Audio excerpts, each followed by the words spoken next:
sommes ce matin sur le stand Un Savoir-Faire, le stand de la Chambre de commerce et de l'industrie de l'Ain et du département. Et je suis avec David Soret de la société Florio. Bonjour Monsieur Soret. Bonjour lieutenant. Alors dites-moi, qu'est-ce que vous allez nous présenter sur votre stand aujourd'hui? Alors aujourd'hui on est ici sur Un Savoir-Faire et la CCI de l'Ain a mis en relation les sapeurs-pompiers professionnels et les entreprises de l'acte de construire. Donc on a créé un groupe de travail sous l'égide de Fabrice Corbioli qui est membre élu de la CCI de l'Ain, et on a travaillé avec notamment Pierre Barillot, architecte, et l'entreprise Florio pour présenter qu'est-ce que le BIM.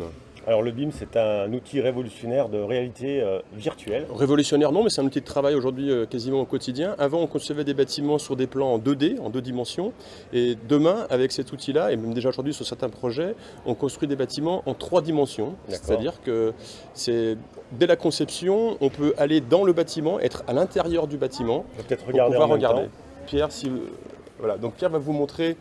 Là, Pierre va rentrer dans le bâtiment. Donc on voit le bâtiment là, c'est le bâtiment vu de l'extérieur.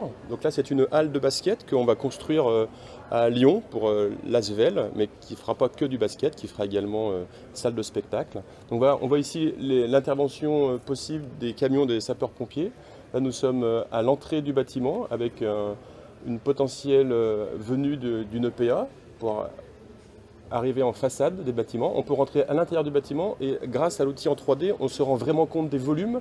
Par exemple, sur un plan 2D, vous avez la dimension de l'escalier. Là, une fois que vous êtes dedans, vous voyez réellement à quoi correspond cette dimension en termes de dégagement du public, en termes où sont placés par exemple les extincteurs, où sont les gaines de ventilation, les RIA. On voit ici, Pierre nous montre par exemple la charpente.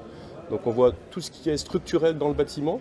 Toutes les charpentes, les gaines, ce qui est en bleu sont toutes les gaines de ventilation, donc c'est très intéressant aussi pour le service de prévention, instructeur, de voir à quoi ça correspond. Alors tout à l'heure, hors antenne, vous m'expliquez, un des intérêts de l'outil, c'est qu'en fait toutes les entreprises qui travaillent sur cet outil peuvent, via un cloud, amener leurs propres données. La maquette que vous voyez là a été construite, donc évidemment Pierre Barillot qui est à l'origine de ce projet a commencé à construire la coque, et puis derrière, nous, entreprise Florio, on est venu pour construire tout ce qui est bâtimentaire, donc comment on va construire le béton, l'acier, les structures porteuses, et puis les gens qui font de la ventilation sont venus se plugger sur la maquette et ont mis leur ventilation, l'électricien, le plombier, etc. Donc c'est vraiment un outil collaboratif. Tout à fait. La différence avant, où on était itératif, on faisait un plan 2D, on le passait à l'autre corps de métier. Là, on travaille tous ensemble sur une maquette de manière vraiment collaborative. Donc, je pense que c'est vraiment l'avenir de la construction.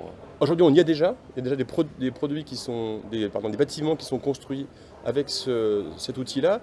Et demain, je pense que pour le monde des sapeurs-pompiers, ça va être non seulement en termes de prévention, mais également en termes opérationnels, d'intervention. Ce produit peut être utilisé. Bon, David Soret, merci pour cette présentation. Je vous en prie. Et puis bonne fin de congrès. Pareil, bonne fin de congrès.